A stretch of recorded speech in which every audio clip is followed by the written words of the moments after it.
All right, good people. So, like I mentioned, we've been talking a lot about some really cool concepts in the web and especially in the front end. So, we started off talking about the differences between front end and back end programming, right? And why it's important as a web developer, especially in today's times when we're all trying to get the bag in the full stack bag. Why it's important to not only be aware of things on the front end, but also things in the back end, right? So our journey is going to take us from front end to back end, of course, but we started with the front end because that's the first layer of building these interfaces for folks in the web, right?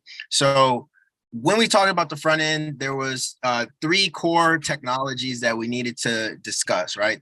There was the HTML, which provided the structure of our web pages. There was the CSS that provided the styling of those web pages. And then there was the JavaScript, which we saw in our last session, added that ability for us to interact with the web page, right? Just give me a thumbs up if you remember what we were doing last class or last session where we were connecting the JavaScript so that we could get back to HTML, and we were doing some of the cool stuff with like creating the clicks and interactivity within that project that we were working on with Tic-Tac-Toe. I'll pull up the code real quick just to give us a brief kind of walkthrough of that one more time. So like I was saying, there's three core technologies that make up typical web applications, right? And HTML is by far one of the most important because every web page uses HTML to some degree. And HTML we use to create the structure of our web pages. So when we were building Tic-Tac-Toe, the HTML was the part of our code base that said, here are all the visual elements and connected elements that we need in order to make our tic-tac-toe board and have everything on the web page that we need to play tic-tac-toe. After we got all of those elements on the board, on the page, we wanted to style it to actually look like a tic-tac-toe board. And that's when we introduced the CSS, right? We did two things. We created a CSS file. We also connected that CSS file and the various rules to our HTML through our link tags, right? So the CSS becomes a secondary important thing after we create our foundational elements on HTML, right? We use the CSS in order to style those elements and give them the positioning, the look, and everything that we might want out of those elements. And we did that in some really interesting ways using what CSS does is target specific elements, and we can target elements in a number of ways with CSS. One way, as we've seen, is by using element selectors where we can say something like, hey, target any H1 tag and give it all those tags these properties. We also can style things within CSS using attributes like the ID and the class selectors, which give us the ability to target specific elements within our HTML files. So as y'all might remember, we added a couple of attributes to our HTML to make it easier to identify certain elements. So we added IDs to certain things, we added classes to certain things, and those classes and IDs are now things that we can target with the CSS, right? And that's what we were doing with the CSS to get that look and feel of the application that we really want. After all of that is structured, right, we have a really beautiful web page that has all the elements on it that we need. But as you remember, we couldn't really interact with it, right? We wanted to add that layer of interactivity to it. And in order to do that, we needed to add JavaScript into our project. And the JavaScript is a very interesting topic because JavaScript can do so much for us when it comes to our web pages. We can use JavaScript to find and interact with elements that are on our HTML documents. We can use JavaScript to edit, update, create, delete elements from our HTML documents, and also do things that interact with the styles as well. Like we can use JavaScript to target the attributes of certain elements and say, hey, I want this element to be not styled that way that I have it, or I want to add HTML into this element. And so there's so many really amazing things that we can do with JavaScript. But on top of all of that, JavaScript is a programming language, which now gives us the ability to add programming concepts into our web pages as well, which gives us the ability to do very dynamic things, right? We can do conditional things. So imagine like I can have a web page that says, hey, if the user is logged in, I want to see this, or if the user's not, I want to see that, right? Conditional logic is something that we all probably are familiar with, given our interest in programming languages, right? If else statements and everything like that, true and false Boolean values and whatnot. And the fact that JavaScript is a programming language and it has this access to the APIs necessary for us to manipulate the HTML makes it a very powerful tool in our web development processes. So much so that we're able to then, inside of our tic-tac-toe game, right, we were able to start doing the things that allow for us to do some of the processing of our interactivity, right? So in our case, we were doing some interesting work with the JavaScript to make sure that we could see when elements were being clicked on, right? And to create that interface that allowed for us to see things, see all the elements that we were getting back in our HTML, as well as to interact with the board as we might want. So that is some of what makes all of this very special, and a good recap, I think, of all that we've talked about so far. HTML is helpful for our creating the structure of our web pages, all the elements that we need.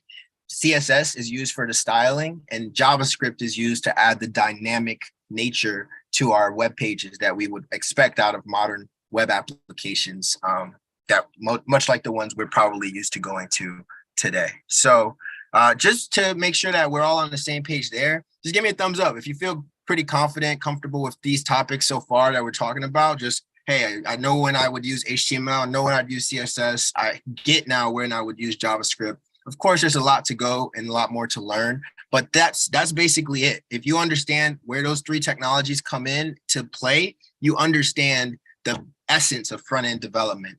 What gets tough is now you got to design a beautiful web page with CSS, or you got to do really complex things with JavaScript, or you got to figure out which HTML elements you want to use on a particular web page. But that's what we get paid to do as web developers. So that's the fun part.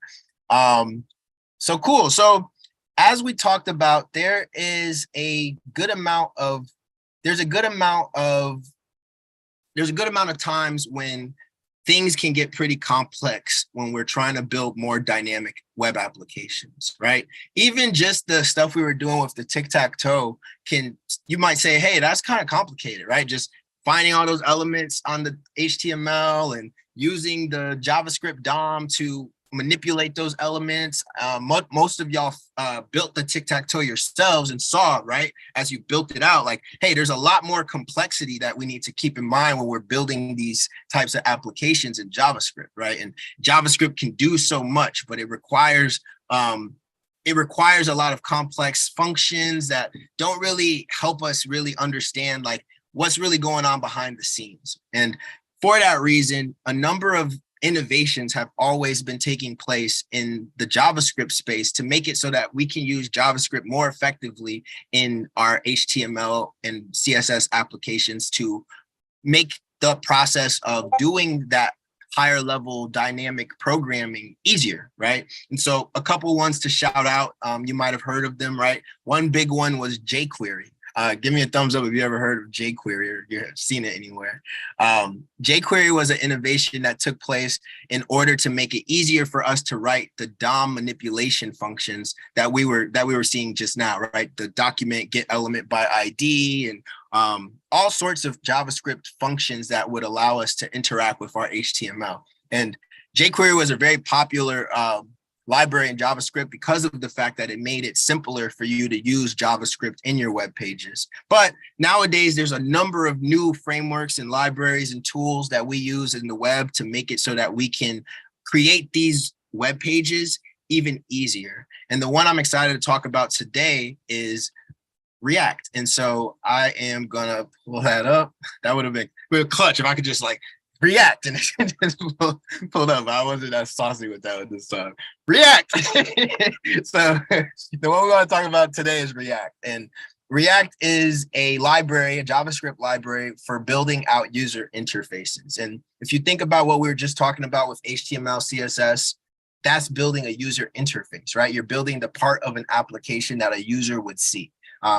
Again, if we think back to our first couple sessions talking together, I mentioned that everything that the user sees is called client-side programming, right? So we use React and we, in all of the things we were just talking about, HTML, CSS, and JavaScript, to create client-side experiences for our users, right? AKA user interfaces for our users to interact and interface with our applications. So React is a very popular JavaScript library, and there's a number of other tools that are built on top of React to make certain client-side experiences even easier to build, depending on the use case. And of course, over time, I'd love to talk about some of those in greater detail. But today, I just want to kind of introduce you to React and talk to you about the use case of it, as well as show you some of what the React library will allow you to do as you get deeper into your web dev journey. So if you're ready to go get into the React stuff, give me a thumbs up. I'm gonna take a sip of this kombucha and we're gonna get it going. All right, good people. I love that. I love to see that. All right, bet. So React is a library, JavaScript library. And in order to interact with any JavaScript library, we need to first install a specific tool to our computers. That tool is called Node. And so if you go to nodejs.org, this is the website that will allow you to download and install Node on your machine. What is Node? You might be wondering. Node is a JavaScript runtime environment that allows for you essentially to run JavaScript code from your computer without having to open a browser, right? So as you might remember, JavaScript is connecting to our HTML pages most often. And because of that, right, where the JavaScript gets executed typically is in our browsers when a browser is loading an HTML document, right? That's why we open the inspector and see the console inside of the inspector for the most part when we're working with JavaScript. But sometimes we don't want to have to, sometimes we don't want the JavaScript only to be running from a browser. We might want it to be running from a server, right? Or another environment. And Node is the tool that we need in order to essentially run the JavaScript in those different environments. So first thing you need to do if you're going to get started with working with React or any JavaScript library is to make sure that you have Node installed on your machine. Should take a couple seconds if you don't already have it, but just for y'all, just quickly, just give me a show of thumbs if you have Node installed on your machine, so I can just make sure that we in a decent place here. All right, cool. And if you don't, just go ahead and install it real quick, and we'll get to the point when you need it in a second. So you might have a couple minutes to grab it on your side.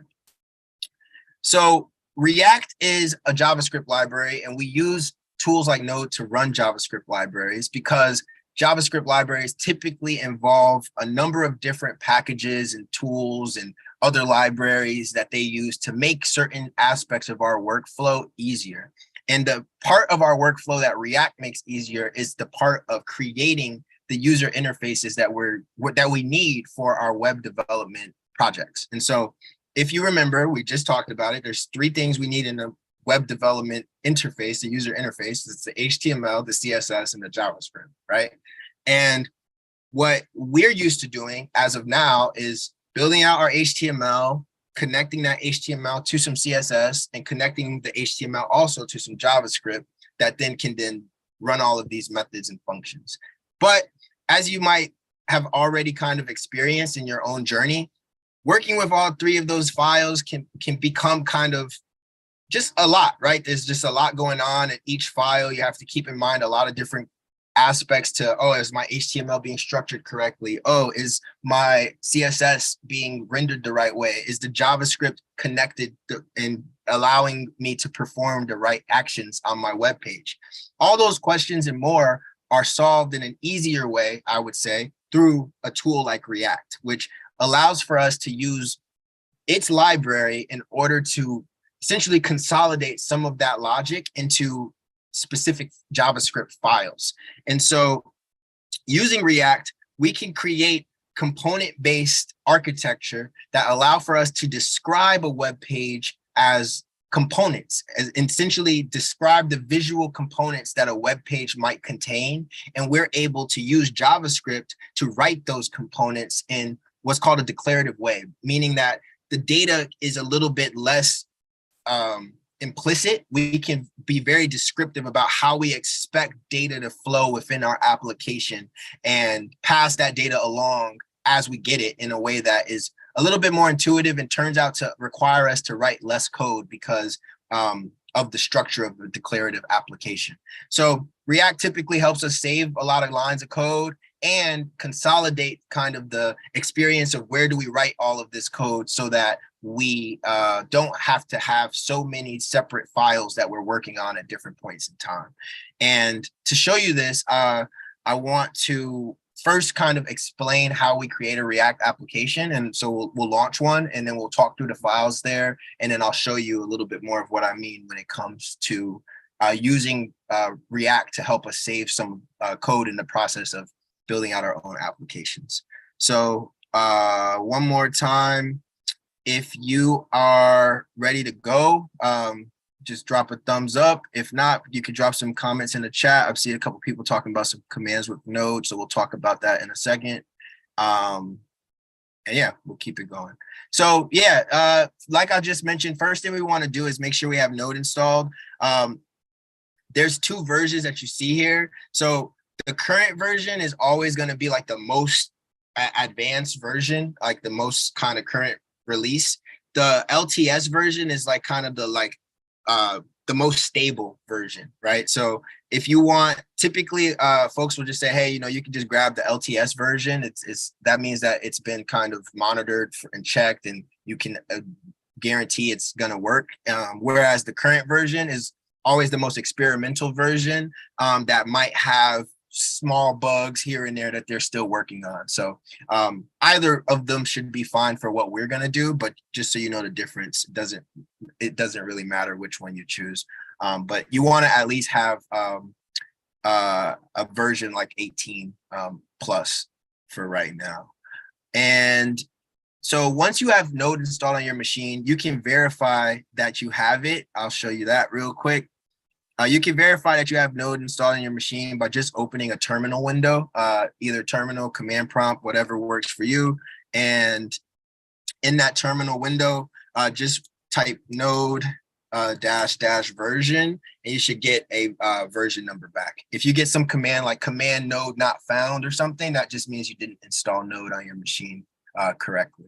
The other command that you might want to test as well, because Node has a separate command that gets installed with it, is the npm command. So you should also be able to run npm -- version and get back a version number for npm as well. If you install Node correctly, it should automatically allow you to do npm based commands, but either way, both of those commands we use both of those commands for the process. Cool. So now that we have Node installed, let's talk a little bit about how we can work with React in our applications. And I'll mention the two formats and the one that we'll lean in more, but I just want to expose you more to how React works and when you might see it used in different capacities. One thing to mention is that there's a number of different resources online that talk about React. This is the React website. So this is the main documentation from React that speaks about everything that you need to know about React in one place. At the top now, you'll see that they have a new site that's the beta version of the new documentation. So they've been working on upgrading the site essentially. And so they have this newer version of the documentation that also explains a lot of those concepts in a different format. I have traditionally used the original documentation, so you'll probably see me go off of this for the most part. Though, as I was peering through, I would say that the beta documentation goes through a lot of the same concepts in a slightly easier to understand way as well. So as you're going about your learning, I definitely recommend looking at both. And of course, the W3 Schools also has a React tutorial and reference if you want to learn via some of those W3 Schools examples that we've seen before. So React is a really interesting library because it is flexible. It's a library that we can use in a number of different ways based on the situation that we have. So we might want to be, we're concerned with the idea of adding React to our websites, right? And adding React to a website is essentially saying like, hey, I want to make a website powered by React in a way, right? And what the documentation talks about is that you can use React in multiple formats to solve your needs with your website. So like, let's say you already have an existing website and you're like, now that I know a little bit more about React, I'd love to add React components to my website. You could do that. You could also build an entire project in React from the very beginning, which is a little bit different. And now your whole project is going to be able to use React versus specific files or whatnot. So as you're reading through the docs, you'll see that they talk a lot about React in both of those cases, right? Like React as added to an existing HTML page, as well as React added from an entire project. When you look at some of the examples, you might see people add the React. A lot of the examples I'd say on the documentation show React from a like you added it to a HTML project. So for that reason, I think that's why I like some of the beta documentation, because it shows a lot more of React in a typical React project instead of just added to HTML. But you'll see a little bit more of what I mean in a second. I just want you to know that React allows you to either add React to an existing project wherein you can, like we talked about before, connect your React JavaScript file, like a JavaScript with the script tag, right? Like any JavaScript file that we would have added ourselves, right? You can add it to your HTML via a script tag, a couple script tags. And now with that script tag, you can run JavaScript components using React in specific ways, which is by adding other script tags with the JavaScript files that are written in React for your use. So that would be like how it kind of gets structured within the kind of adding React to your HTML projects. For me and for y'all, most times when we're working with React nowadays, it's, in my experience, less common that somebody started a web project and they're like, let's add React to it, and more common that people will be like, let's just rebuild this in React. And so for that reason, I'm going to focus more on you starting projects in React as if you're from the first bit of code, everything's in React, versus, hey, we have this old HTML project that we're going to convert to React. If that makes sense and you get where I'm just prefacing this, just give me a thumbs up. Or you can drop a comment in the chat for sure. Appreciate that.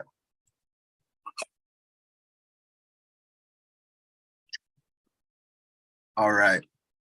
So beyond just adding React to an existing website, we can use what's called a tool chain to start projects with React already kind of configured.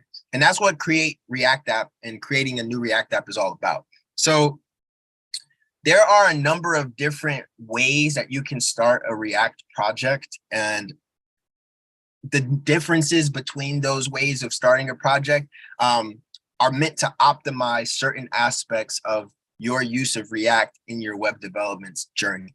Some of y'all might have heard about tools like Next.js and or even Gatsby and all some of these other kinds of tools that are built on top of React but optimize your site for in different ways, right?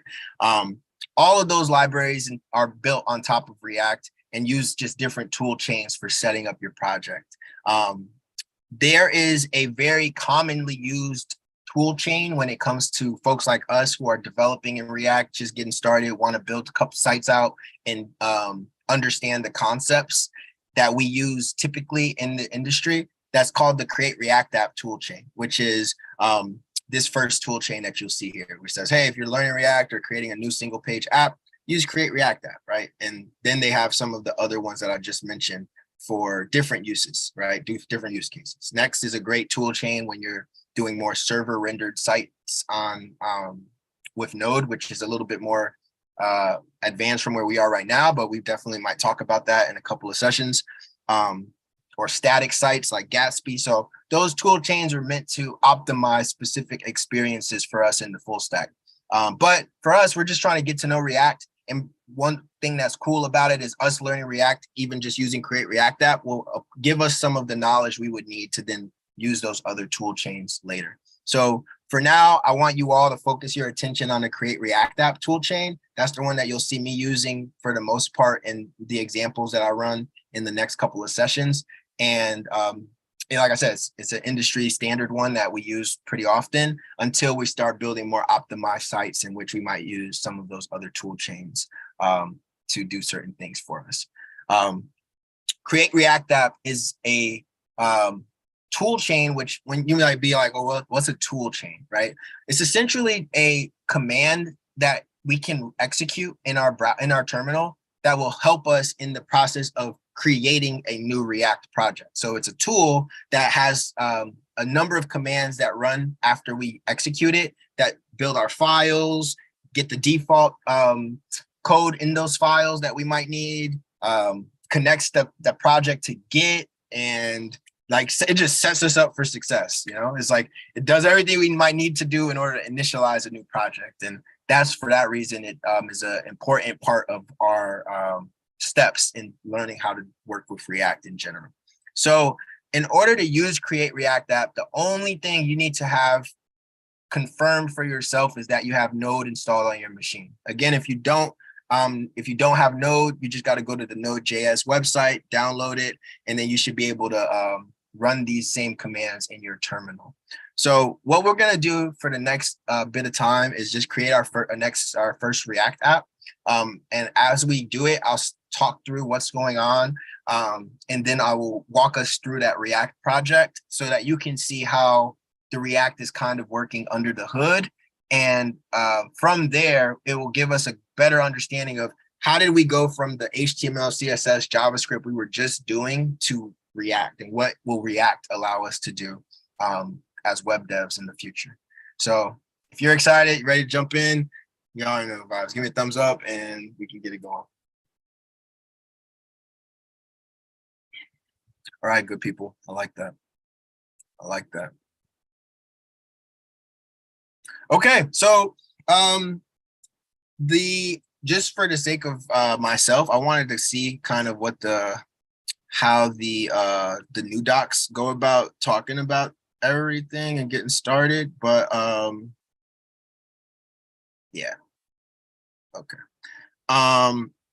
So first thing we need to do in order to create a new React application using the Create React App toolchain is, like I said, make sure we have Node installed. And then we're going to use a specific command that comes built into Node in order to start a new application. So I'll show y'all my workflow again, just so that y'all see like, okay, how does Cam start projects, and like, you know, what's his tips, what's his sauce, how he be getting the bag as an engineer. So I typically start all my projects in the terminal. So I'll still open the terminal, right? And then, like I already told y'all, secretly, I have this folder in my home directory that I save most of my projects to.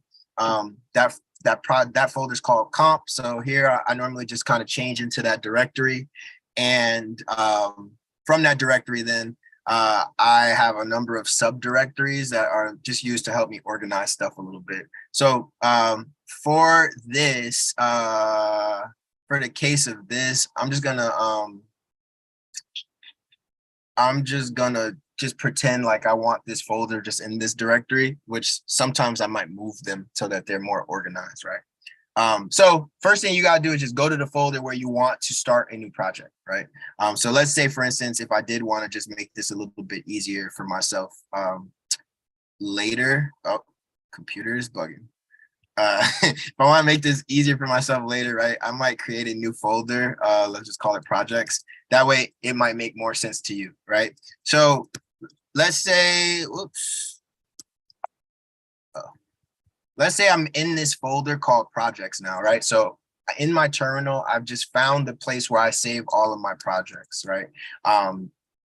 That in that folder is where I might say, hey, you know, next time I start a new website, I'm gonna save it here because it's a new project, right?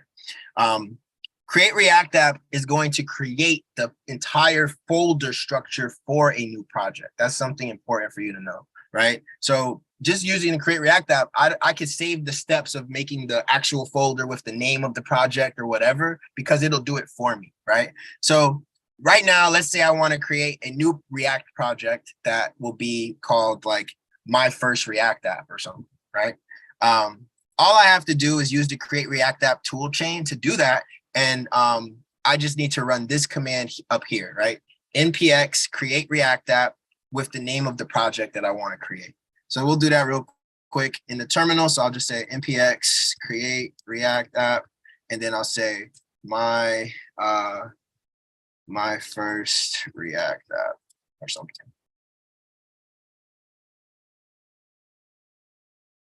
Might not let me do the dashes. We'll see. we'll see. We'll see how it goes. Also, my computer be slow, so I hope y'all don't discriminate on me because my computer is slow sometimes. I've had this thing for a long time. So it is running, but it's running hella slow. So as you can see, it says creating a new React app. This actually is perfect that it's running slow because it'll let me explain things a little bit easier. So as soon as I ran that command, right, it says, hey, we're creating a new React app in this folder. So like I said, my projects folder, wherever I want to save my projects, it's creating that project called my first React app for me, right? And as you can see, the tool chain prints a lot of helpful messages for us as it's going, right? So the first thing it says is, hey, installing packages, this might take a couple minutes. It might take a lot of minutes on my computer. We'll just say that right now. Some of the packages that it's installing, right? It's installing React, React DOM, React scripts with the CRA-template. You might be like, what is it, right? So React is a JavaScript library, like I told y'all, and JavaScript libraries are installed in packages. So packages contain a number of different JavaScript files that we can easily install in certain cases to bring into our other projects and even export into other projects that we're building. And so these 4 things that you see in blue on my terminal are packages that the people who built React created in order for us to use in the tool chain and to use in our projects. So the React package is the main package for the React library. It contains a number of different objects, functions, and different JavaScript code that we use to create our React experiences. Same with the React DOM, React scripts, and the CRA template, right? The CRA template actually is for the Create React App template, right? So they use that library, I think, I'm just making an assumption here, to create the default files that they use probably when they build when the tool chain like runs and whatnot. React scripts are a number of different command line commands that we can run that will allow for our project to get developed. And we'll actually see some of the really cool features that come built into those scripts in a second after all of this downloads and finishes. And then the React DOM is a very interesting library and a very important one also. You might remember that we talked about when we built Tic-Tac-Toe that in order for JavaScript to do a lot of the amazing things that it's doing, right, we needed to use the JavaScript was connecting to what we call the HTML DOM, right? If you remember this from some of the past sessions, give me a thumbs up. Remember, we talked about the DOM being kind of this ability for JavaScript to break down the HTML documents that we're writing into objects that it can reference using JavaScript programming functions. So the HTML DOM is like a codified version of the document, the HTML document, that's broken into different elements that JavaScript can access, right? It basically turns all of the HTML elements into this tree of elements essentially, and JavaScript can find objects through this tree, manipulate them, etc.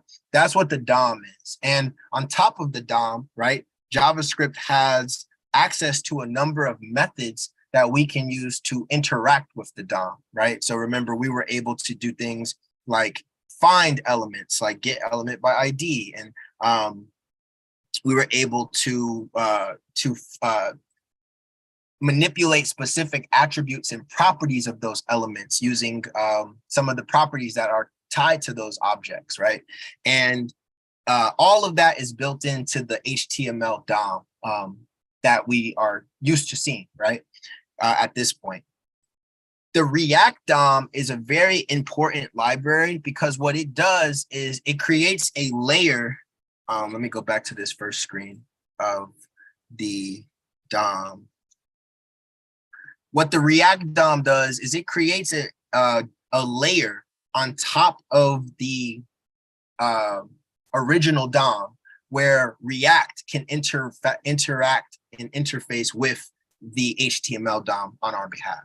So that might sound a little more complicated than it is. It's actually a pretty complicated and innovative technology that made React really kind of one of the best libraries for all of this modern programming in recent years, which is that React created its own DOM on top of the HTML DOM that we can manipulate with just JavaScript and with just JavaScript, period, right?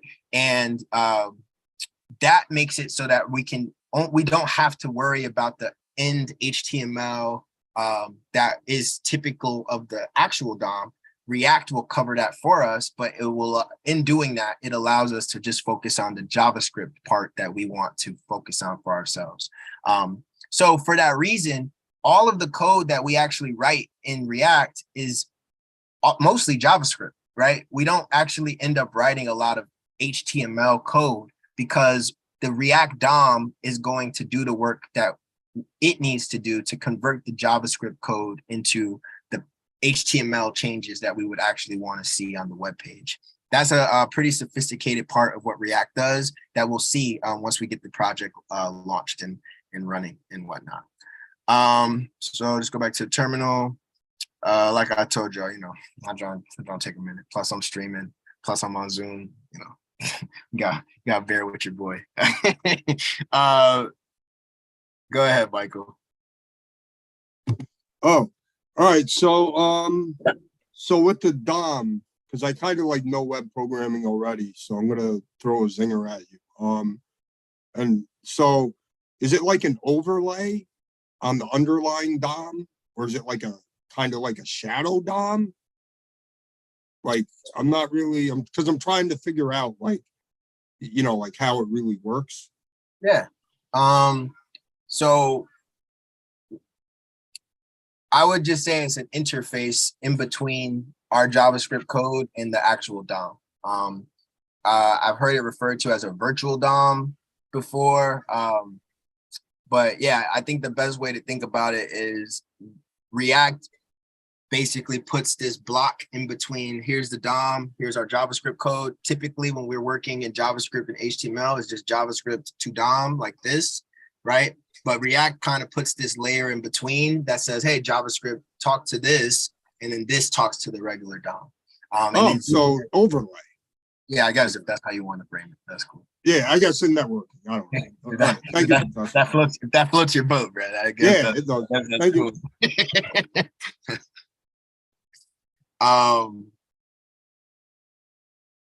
Dope.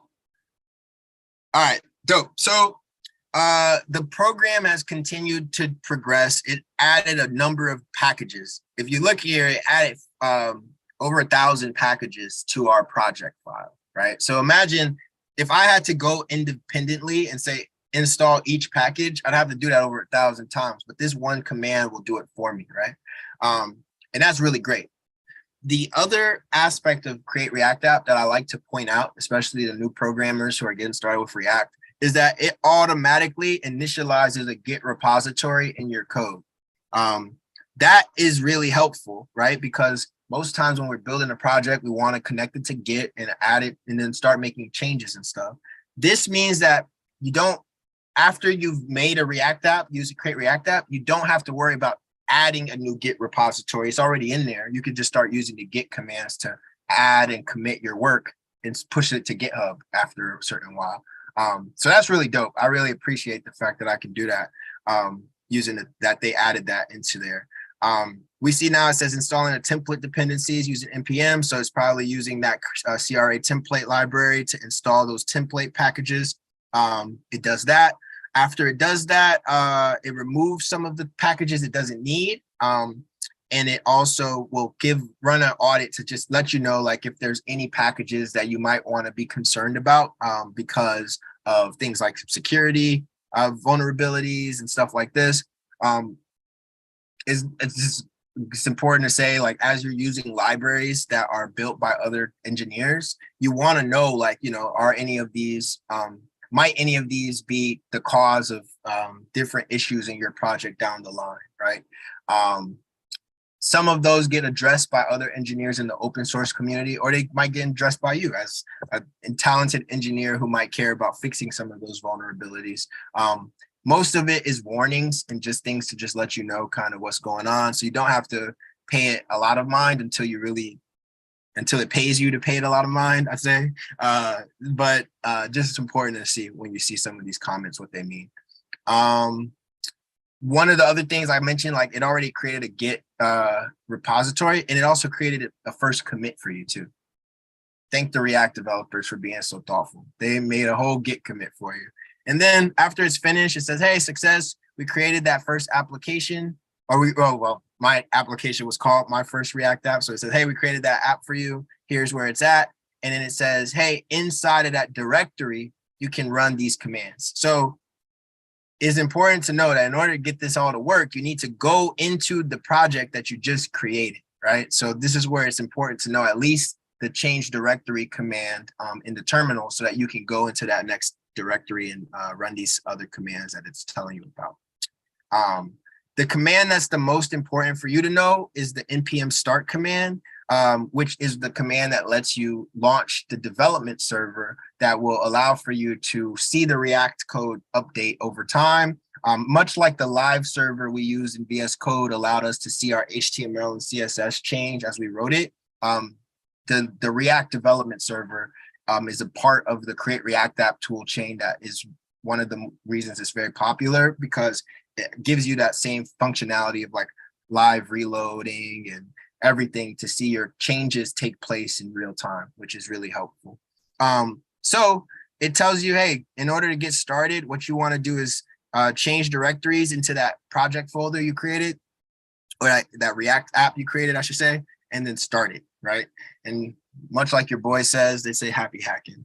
I might have got it from them. I don't know. I just started saying it. I don't know. Like I thought I was unique, but then I was like, dang, like copying my whole swag out here. But first thing I want to do is to get this project going. I'll just follow that first command. Quick tip: when you're in the terminal, and you know the name of the thing you want to go into, you can always type the first letter and press tab to have it autocomplete a little bit. So I did that for that. And then here's another pro tip. It says npm start here. I like to do two things here because I don't normally like to have to keep going back to the terminal because I'm going to eventually edit the code. So I normally will start my server, and I'll normally open this project in VS Code, and then I will start the server. So as a shortcut, I showed y'all a couple of sessions ago how you can add the VS Code command into your terminal. So I just normally do like code dot to open it in VS Code, and I can chain commands using the and operator. So it says do this and then do this. So I'm just saying npm start. So basically open this in VS Code and then start the server. So running this, VS Code will pop up eventually with my files, and my server will start on the other terminal. And then I kind of like forget that the terminal is open because I don't need to worry about it anymore because I'm in VS Code, and VS Code has its own terminal. So in order for the React app for you to see the changes your React app is making, you need that server started. And starting the server, it will run some commands. Like when you do npm start, it will run some commands here in your terminal to launch the development server for you.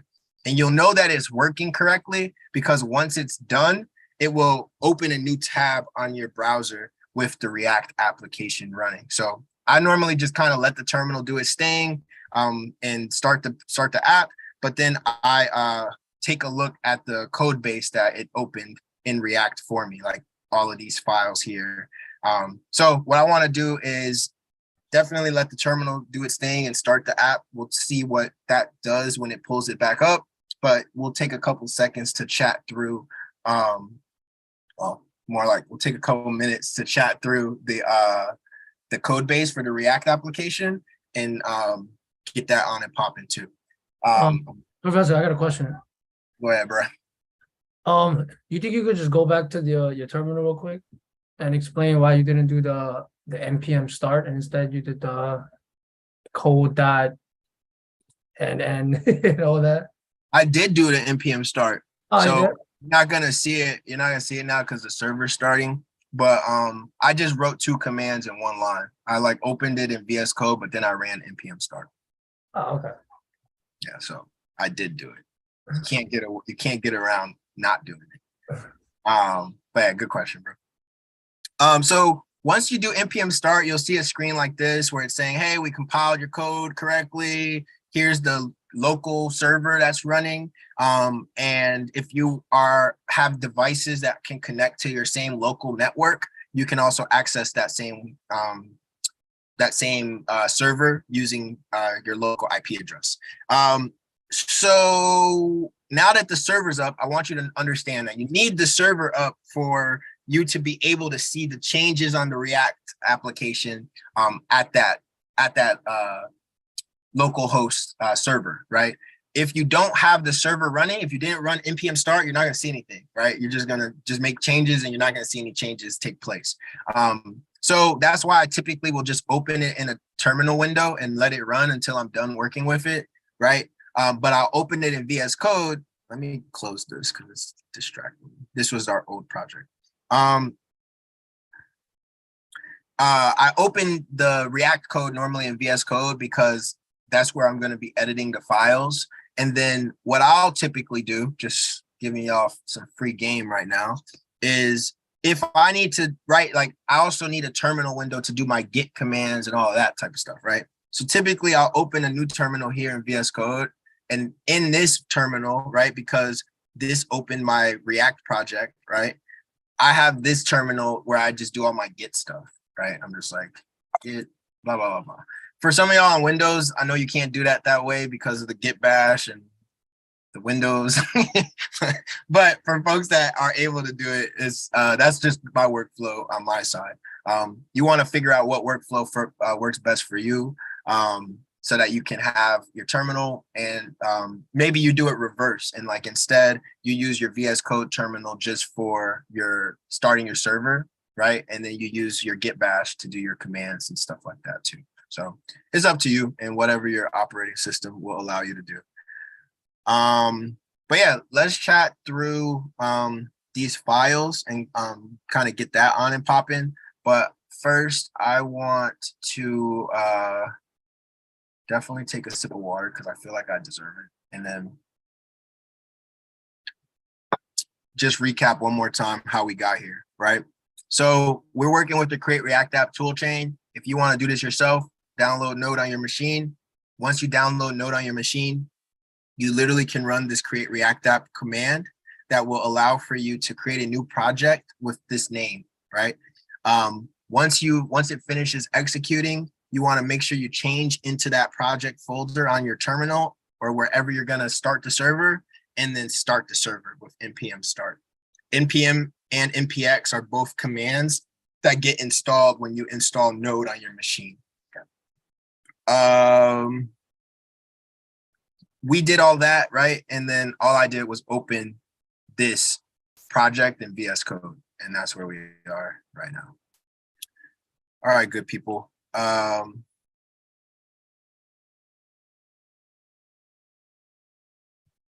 Dope. Okay, okie dokie. So y'all, this is a pop quiz in the chat. If I'm building a web page, what are the 3 different types of files that I might find in a web page in my project? Right, I'm building a new website. What are the 3 types of files I might see in that project? This is y'all time to shine. It's y'all time to feel like, yes, I'm following. I'm paying attention. I'm learning in this class. So definitely HTML, yes. CSS, yes. JavaScript, yep. Just a recap, no shade at all, but Alfredo's like, I agree with everyone that's spoken before me. Hey, that's smooth. I like that. So yeah, the HTML, CSS, and JavaScript files for real. Just recap, JavaScript, super different than Java, but yeah, it's super different than Java, just so y'all remember. So those are the 3 types of files that we would be used to seeing, right, in our web pages. So I want to show you that those files are actually still here. And despite all of that, right, we see this really dope Create React app default page. It's always really dope when you like run your React script and you start your new React project and you get this dope React logo animation going and you're like, I'm a web developer now, mama.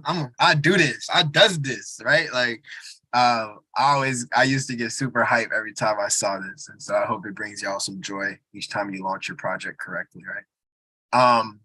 So clearly we're looking at a website, right? So if I do some of the things we already know about, like inspecting the elements here, we would expect to see some of those files that y'all just named in the inspector. So clearly, right, the elements should show us some HTML and maybe some CSS connected to the HTML. And if we looked in the console, we might see some things related to the JavaScript, right? Well, let's take a look at this HTML, right? Okay, looks like a pretty standard HTML file if you ask me, right? If I close this, looks like a pretty standard HTML file if you ask me, right? We got the like doc type HTML declaration. We got the HTML tag, you know, wrapping our document with its with the HTML element. We have the head, we have the body, right? And as you can see, if you look a little close to the background, right, as I was hovering over the body, everything was highlighting. So body showing everything, head, our metadata, right? So thumbs up, y'all remember, this is how all of our HTML sites are structured. You know what I'm saying? Let me just make sure y'all on the same page with me on that, because that's an important part. He's like, yeah, all right, cool, groovy. So here in the head, right, we're seeing a couple things. We see some metadata, just describing the character set that's being used. We see a link to an icon, right? Wonder what that's doing. Well, this link, remember we said the link element in HTML, we can link to files. And most times we link to either a style sheet or to icons. So here, this icon is being linked to our HTML, which allows for the browser to have that nice little icon here at the top. We see some more metadata tags, just kind of describing some things for the web page. We see another link that is to another icon for when you're on like an Apple device or something. And we see another link to something called a manifest, which is providing information, additional information to the web page to take a look at as well. So couple linked elements that, you know, we're kind of used to that. We see the title, right? React app. That's what's getting us this dope little React app here at the top. And we see a script, right? A script tag that says defer source, and it's pointing to some JavaScript file and running some JavaScript, right? If you understand that much from what we talked about so far, just give me a thumbs up, because this is kind of like default HTML behavior in the head right now, right?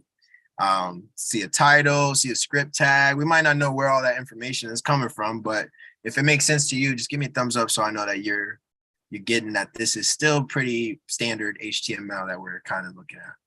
And then we see this really dope React stuff going on in the background, right? But that's in the body. And in the body, we see a no script tag. A no script tag is used to basically, like, if a browser doesn't have JavaScript enabled, you would see like this text. So this only runs when the browser turns off JavaScript. So they just put that there in case somebody doesn't have JavaScript enabled. Then we see a couple of elements. We see a div with the ID root that looks kind of like a big container for our entire application, right? Then we have this div for the class app. And inside of that, that also looks like it's highlighting most of what we're seeing actually. And then in there, we see another element for a header, right? A header is a HTML element that just creates a big section for us. And in that header, we see that there's a couple items inside of there. An image, that image is the thing that's spinning. We see a paragraph element. That paragraph has some text in there, edit. The code element allows you to kind of mark text that is meant to be code. So that's good to know, right?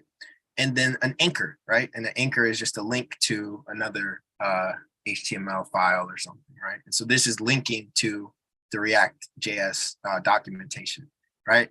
So scroll down, that's it. That's all that's in that HTML file, right? If that makes sense to you, just from hearing about it, give me a thumbs up, because that's important. This is important. This is important stuff right here. We're going to talk about this a lot more in detail in a second, right? But if this makes sense, it's pretty standard, right? It's pretty standard HTML file. Nothing crazily out of the ordinary from what we've seen before, even what we saw with the tic-tac-toe, right? We have our link to our JavaScript. We have, a link to our JavaScript file in the head, and a couple HTML elements in there. You can see some of the CSS. There's a CSS file that's attached to this as well that is providing a couple styles here. So that's interesting to know as well, that there's some CSS here in the site as well, right? So basically, as soon as we ran Create React App, it did a lot of stuff and installed a lot of things, launched a server with a very kind of familiar, I'd say, layout to our HTML, CSS, and JavaScript websites. That's the first layer of what the Create React App toolchains does for you, is to launch a project that you can work with. The second part of it gets described here with this whole edit source / app.js and save to reload. So let's take a look at some of the files in our React application and see what they're talking about here. So here we see our directory, our folder, right, with the application. There's a couple of folders in there. There's a node modules folder, a public folder, and a source folder, SRC, we typically say source. Outside of that, there's a couple files. There's a .getignore file, a package-lock.json file, a package.json file, and then a README. So all of these were created when we did Create React App, right? Because I haven't created anything as of right now, right? And this React is telling us, hey, edit source / app.js and save to reload. So let's just do that real quick. Let's go to the source. Okay, there's a lot more files inside of the source. There's an app.css file, app.js, app.test.js, index.css, index.js, logo.svg, report webvitals.js, setup test.js, like a couple more files that not really what we're used to seeing at all with the HTML stuff that we're doing. But it says edit source / app.js and save to reload. So let's click app.js, take a look at what's going on in there. And what we see is, well, one, this is a .js file. Anything with a .js extension is a JavaScript file, if you remember, right? So we're looking at some JavaScript. I'm just going to do some things to just kind of minimize a little bit of this for ourselves real quick after it loads for me. So I'm going to just minimize this function real quick. And so we can just see that, hey, okay, we have a little JavaScript file and it's not doing a lot of crazy stuff. It's importing a logo from this logo file. It's importing this CSS from app.css. There's this function called app, and then it's exporting that function. So this is interesting, right? Like, again, we're not experts yet in JavaScript. So like some of this might be unfamiliar, but if you've worked with any programming language that works with additional packages or files, you'll probably be used to these syntax things, right? Syntactically, what's going on is, hey, we have a couple other files in our project. It looks like we're importing the data from those files with these lines, right? And then if you've ever worked with any programming language where you can make a file that then can say, you can have that data be passed into another file, you might be familiar with things like exporting that data, right? So what we're doing here is just exporting the app as data for us to reference elsewhere. So, okay, but it says to open this file and edit it to and save it to reload the site. So if we look at the function, right, any function in JavaScript or in any, any programming language, we would expect the function to return some data, right? Give me a thumbs up. You would expect if I said, hey, we're going to create a function, that function is going to do something data related. It's going to return something, right? Yes. Right. That's what we expect. That's what functions do, right? So that's what this function is doing, is returning some data. Now, you might be wondering, well, what kind of data is this function returning, right? I'm going through this in this way to break what is a complex thing down so you see the elements that make it up. This function is returning some JavaScript that is going to be used to show the visual elements of our application. Whoa, Cam, what are you talking about? JavaScript, visual elements. I thought the visual elements are the HTML. That is the thing that I was saying before about what makes React special, is that in React, we have the ability to actually write our visual elements as JavaScript code instead of as HTML. It makes it so we can consolidate having to write our HTML in just one file and JavaScript in another. We can write it in one JavaScript file, what we need to see, and use the JavaScript in addition to, use the programming parts of JavaScript in addition to the visual elements we're describing. So that's what this function is doing. It is returning some JavaScript for our application. So I'm going to open this return and we're going to see what those visual components are.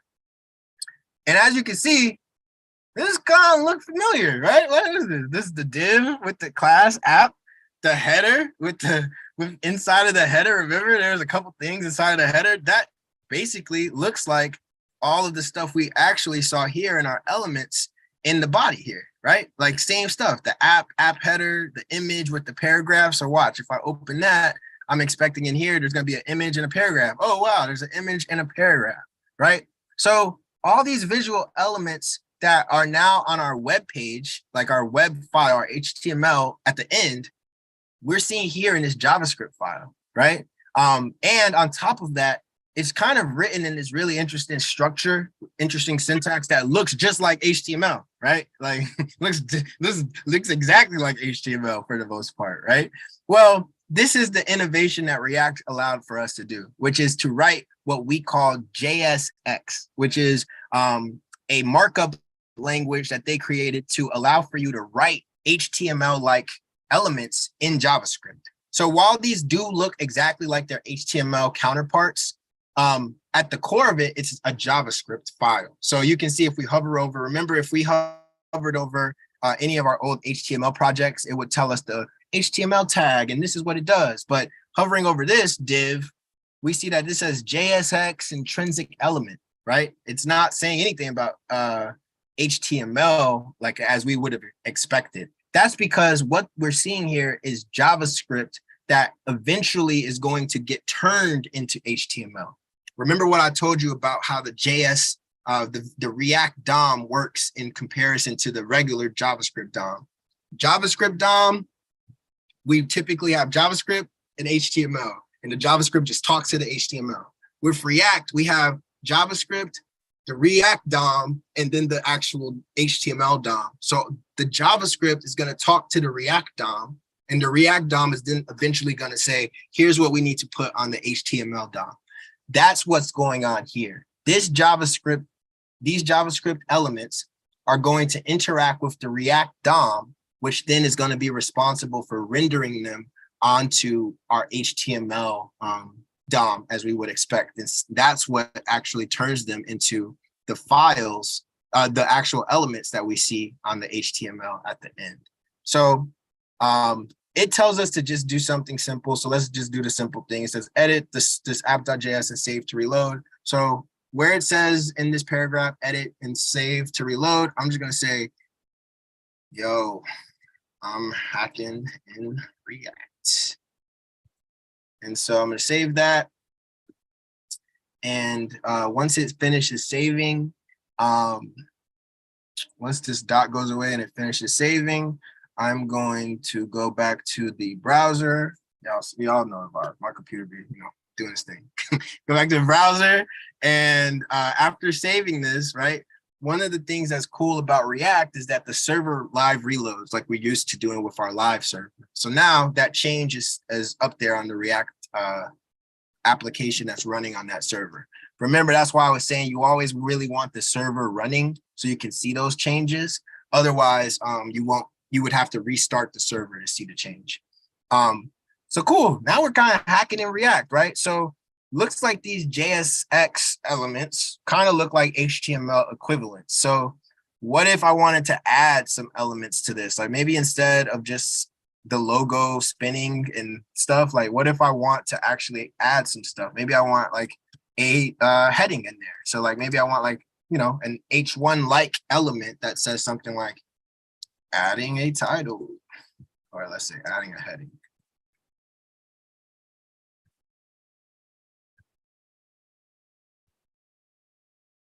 I like doing things for dramatic effect. Dang, you gonna do me like that, emojis? Oh, no, whack.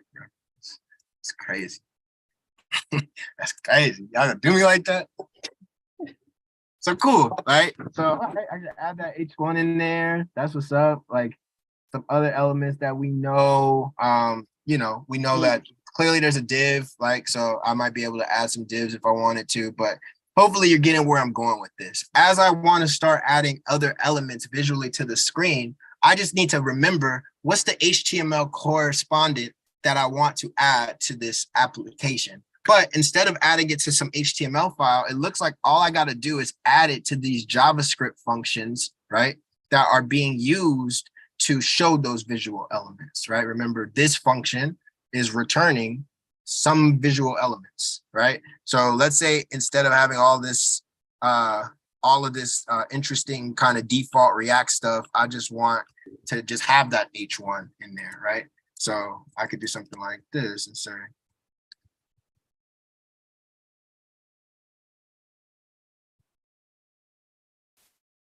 right?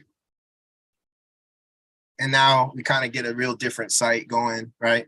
Clearly not as saucy as that first React default site, but something nonetheless, right? So long as this function is returning something, it seems as though we're going to see some visual elements on our screen. So I'll just go back to what the default was, right? And we can also see a couple things that are interesting here about the React doing this in the JavaScript versus if we were in HTML. One thing in particular is the fact that if you look real close, some of these elements have what we see are class name attributes. Again, this would be an HTML attribute that we could learn a little bit more about if we hovered over it. But hovering over it now, it's like a React HTML attribute. So again, JavaScript that will eventually be converted into HTML for us later. But just some nuances, right? Wherein in our old HTML files, these were called just classes, like class. This would have just been called class. We see this is called class name, right? But all of the other elements that need attributes, like an image, right, have those same attributes kind of defined there. So the image requires us to have a source attribute, if you remember the HTML, and it looks like that logo that we had that they were importing before. They're just passing that logo as data to the source. So kind of interesting there. The anchor, right? The A tag It looks like the attributes for the href are there. There's a couple other attributes that sometimes you'll see people add to anchors to allow them to open in new tabs and things like that.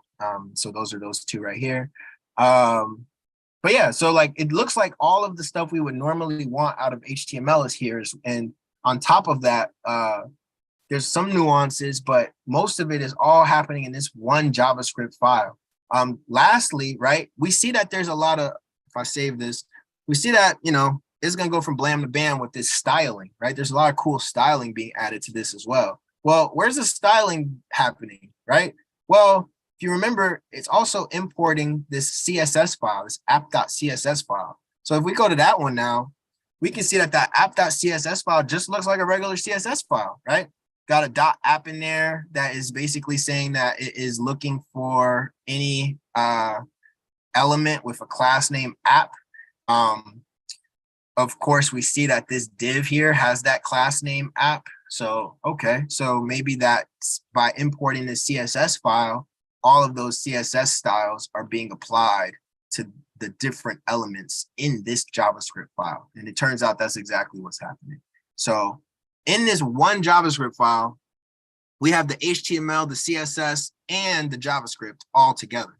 Versus before, we had to do all these things in 3 separate files. Now, all you're really responsible for is writing the JavaScript with with the visual elements you'd want to see, and then connecting your CSS styles if you're doing it through a file like this, or, you know, we'll see as we keep going in our coding here, how we can also add some CSS to this file too. But very, very interesting stuff that we're seeing here. And you might be curious, you might be like, well, how does this work? How does this function app know what to do and show all this stuff? And the reality is React is a very complex library in that, like I mentioned, we use the functions, the JavaScript functions, in order to define what we call as components, right? So in React, one word that you're going to hear a lot, and you should just write down right now for yourself, because you're going to hear me say it probably 1,000 times before the end of this semester, is components. And a component is essentially just a JavaScript function that is returning some visual component, some visual elements for our web page, right? So remember, I told you that what makes React special is that we can break a web page down into its core components. So if you think about it, like what a component should represent is a set of visual elements that you expect to see on your actual web page. So in this component called app, we're expecting to see all of these things. We're expecting to see a div with a header, with a H1 image paragraph, an anchor, and that's what we are calling the app component, right? So this is a component in React. It's a function in JavaScript that is returning some JSX. And the JSX, again, is just JavaScript that is able to take what we're used to writing as HTML, but turn it into JavaScript, which gives us a lot of added dynamic ability that we wouldn't have if we were just doing this in HTML. And I'll show you what I mean in a second. So this component, this app component, is the default component of our React application. And if you ever create a React app with Create React App, or you're looking at a project that uses Create React App, the main component that people are rendering in their application is the app component. It's just important to know. Just like when you create a new Java project and you see people start a new class called main, and they have a, you know, that main method in their main, like that is typically how there's like a best practice there, right? And in Create React App applications, the app component is always like the component that people will default use first, at least, right? Some people might change it and make a different component be the first component rendered, but the app component is the typical entry point into an application in React. So to quickly talk through some of these other files here, and just to kind of get at how is this working, right, in a bigger picture sense. in the Create React App project, you're always going to get started with these 3 folders: the node modules, the public folder, and the source. The source is where you start writing all your React code. All your React code will always be inside of the source. Matter of fact, if you put some code for React outside of the source, it won't be able to run it in your project. So the source directory is where all of our React files will live, right? So that's important. That's what this folder is for. The node modules folder is a folder that gets created when we use Node to install and create a new project or to install libraries and packages. So node modules is just a big folder of different packages. So remember when I said Create React App installed like 1,400 packages, all those packages are inside of this folder. Those packages are just other folders of code, like JavaScript code that all the other files are able to use in different ways. The public folder is a very interesting folder because this folder has some of the stuff that you might be looking for to say, well, how does this work, right? Like we have this index.html file in here and a couple other files that are just related to that index.html. If you remember that index.html that we saw when we looked at the elements, right? There's an HTML file with some information here, right? That's not, all of this stuff wasn't in the app.js, right? So clearly there's an HTML file at play here, and that's exactly what's going on here with this index.html file. If you look real close at it, you'll see that this is the exact HTML file that we were looking at in the inspector. But as we scroll down to the body, there's nothing in the body except for this one div with the ID of root. So, okay, like there's this div with the ID root, but when we actually look at the inspector, there's a lot more stuff than just the div with the ID root. Like in fact, the div with the ID root has all this other code, which is the div with the class name app. Oh, well, if you might recall, like the app is the component that we're returning, but in that app, we have a div with a class called app as like kind of the main container. So let's maybe put 2 and 2 together and say, well, this app component is really just this div with the class name app and all of the stuff inside of it. And it looks like that is being put into that div with the ID root, right? So this div with the class name app is responsible for showing all the stuff that we put in the JavaScript file, but it's all contained in the root. But for some reason, inside of that HTML file, we don't even see that.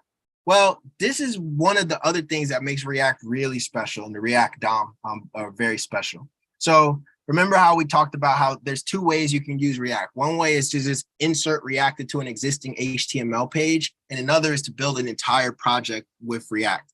No matter which way you do,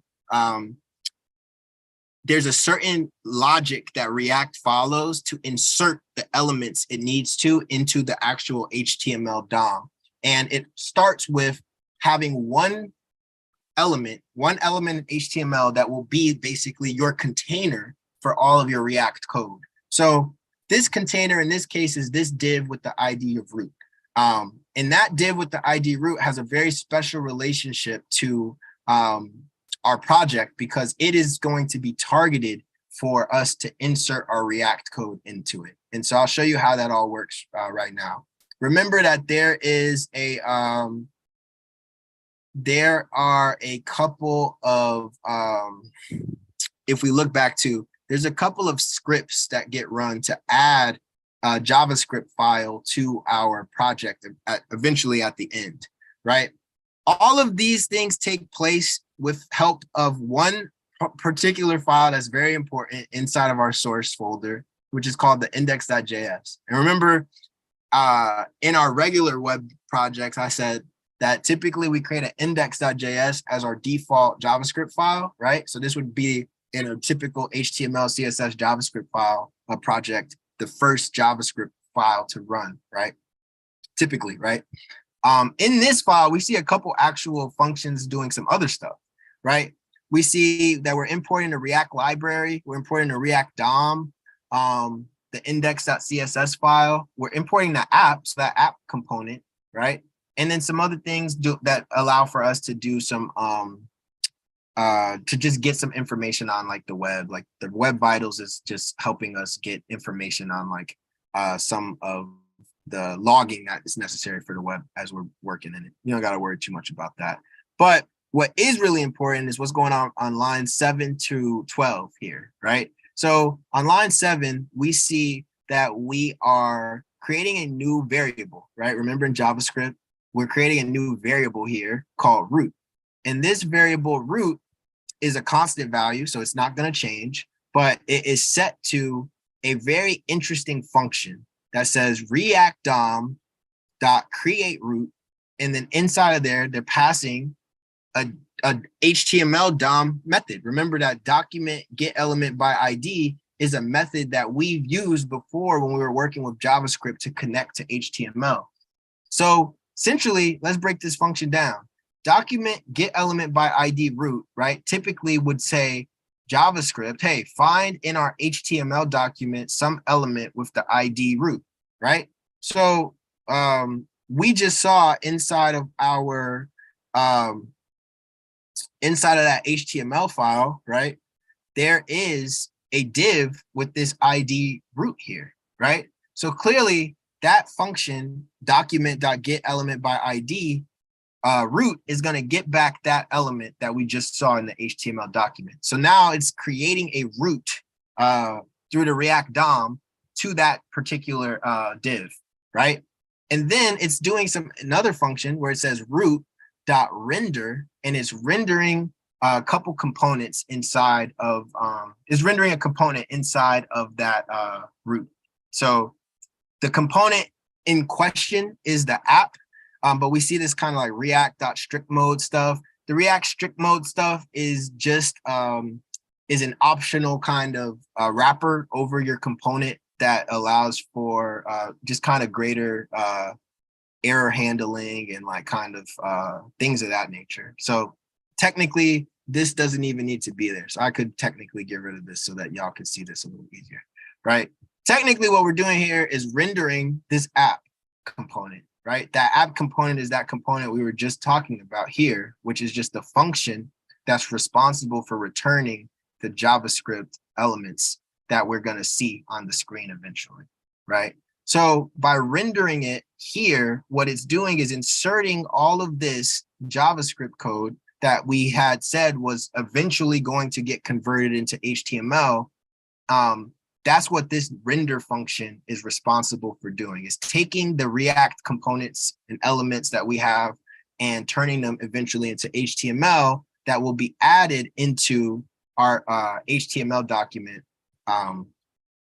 through the complexities of the React DOM. That's what the React DOM worries about. You particularly don't have to worry about it. Just want to know, hey, that's what the React DOM is there to do, is to take your JavaScript and turn it into HTML and insert it into your document into specific nodes, right? If you start with create React app, all of that is created for you, so you don't have to think about it. But if you were ever trying to put React into an old project or something, these would be things you would have to do. You'd have to figure out what element in your old HTML would be kind of your container for your React code. You create that container as a variable, and then you're able to render your JavaScript stuff into that component. That's how the React stuff is working in a high level and complex kind of way, right? So the files that you're going to be concerned with, right? You don't ever really use the public folder until you get into actual.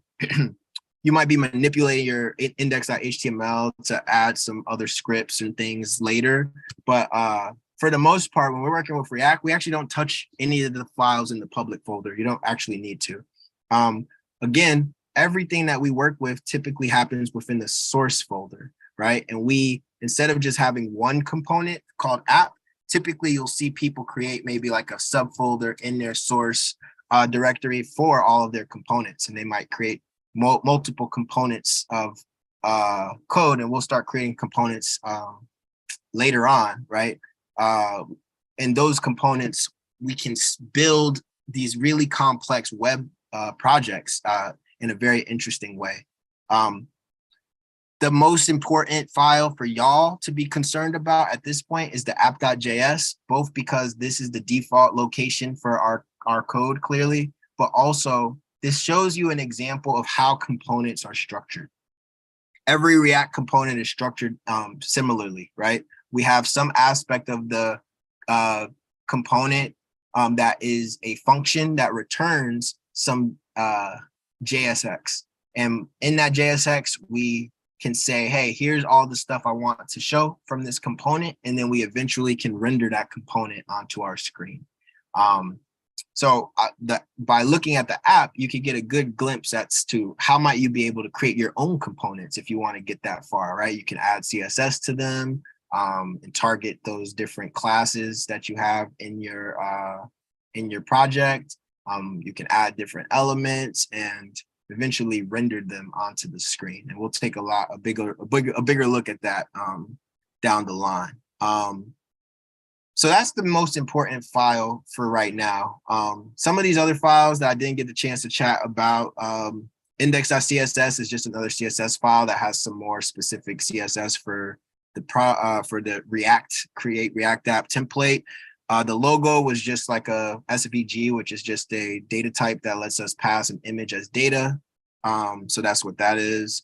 Like I said, the report web vitals stuff is just a file that gets passed into our JavaScript project to allow for us to do some deeper level reporting on our site.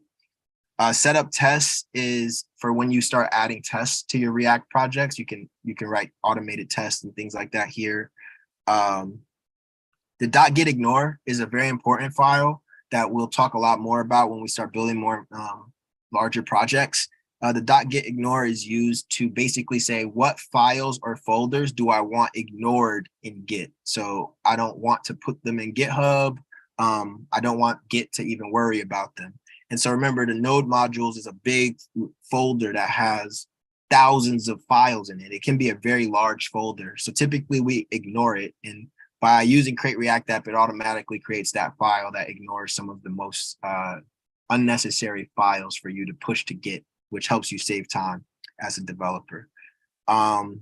This package.json and package-lock.json, the package.json is a very important file in Node applications. It's basically like the first file that gets created in a Node project. Node projects, if ever you hear somebody say a Node project, that means a project that uses Node to run. So it's typically a JavaScript project that is using Node, is what we call a Node project.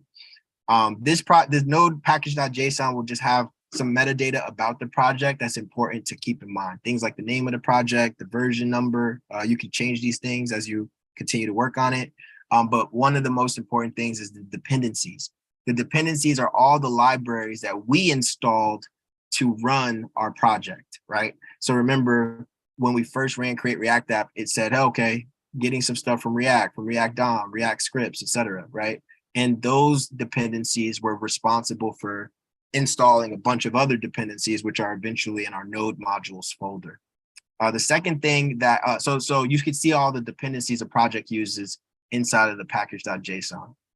If you have a project that has any dependencies, it's good to see them so you can install them and run the project the way you expect. The second thing that the package.json allows us to write are scripts that we can call from the command line to run things and do things on our project. So when we called npm start, we were actually saying, hey, npm start, in this case, looked at the package.json and then ran this command, React scripts start. So package.json also has some scripts that we use. The Create React App template adds some extra stuff to our package.json that you don't need to worry too much about right now. The most important thing are definitely these dependencies that we need to install to run our project, as well as the scripts. So that's the package.json. And then the README is just a file that we all sometimes create in our projects to give more context to what's going on in the project as a document for people who are going to read it. So these are all of the project files and that get created literally just through Create React App, which makes our lives so much easier. So Last thing I'll do to just show y'all that like Create React App is super dope is like, let's say I'm gonna work on a new project, or your professor gives you a homework assignment that does stuff in React, right? Well, I might need to push this to GitHub. Well, Create React App makes that process super, super simple for me, right? All I got to do is the process of create the new repository on GitHub. So I'm just going to go and let's say React homework 1 or something. Let's say this is my first homework. And then again, you most often want to skip everything else that it says here, because sometimes if you do any other stuff here, it will mess up the process of adding things very easily. So typically I just give the name and then press create, right? So now, because we all should be set up with GitHub already, right? All I gotta do is connect the project from my from React, the React App project, to GitHub. So because, right, remember I told you that the Create React App project already came with Git installed. If I run git log in this my first React app, I can see it already made a commit for me when it first made the project. So that's dope. But as you remember, I made a couple changes to the application. I made a couple changes to the application as I was showing y'all some stuff. So if I do git status, you can see there's a couple files. Well, actually, the app.js is the only file modified. So if I do git add to add that change, right, I can see now, okay, I've added the app.js to be tracked. Now I can do a git commit and say example app.js change, because that's just kind of a description of what I did. And then I can, well, I can't push, right? Because there's no, it's not connected to any remote repository, right? So I can commit and make all the commits I want, but now I need to make sure that my local project is connected to GitHub. So this is the part I wanted to show you that's really dope. Because Create React App did all that for me, I just have to do my add, do my commit like I just did, right? So I just added the changes with git add dot. I did a quick commit right quick with all my changes. So now all I got to do is these 3 commands to connect my project to GitHub, right? So I just run this to add that, add the connection between my local project and GitHub, do this to change the name of the branch, and then push. And so push, and boom, everything works as I expect. I refresh, and voila, my project is already on GitHub, right? I didn't have to worry about so many of those other little details that sometimes get us tripped up. So this is good for you to know, because you definitely might be working with some projects that will involve pushing your React apps to GitHub. And so it's good to know that it's pretty simple. You just have to make the connection to GitHub, change the branch name, and push eventually, and you get your project up there in a really easy way. But hey, y'all, this is the Create React App tool chain. It does a lot for us. It's really an important tool that makes our work easier. And I am excited to get more into the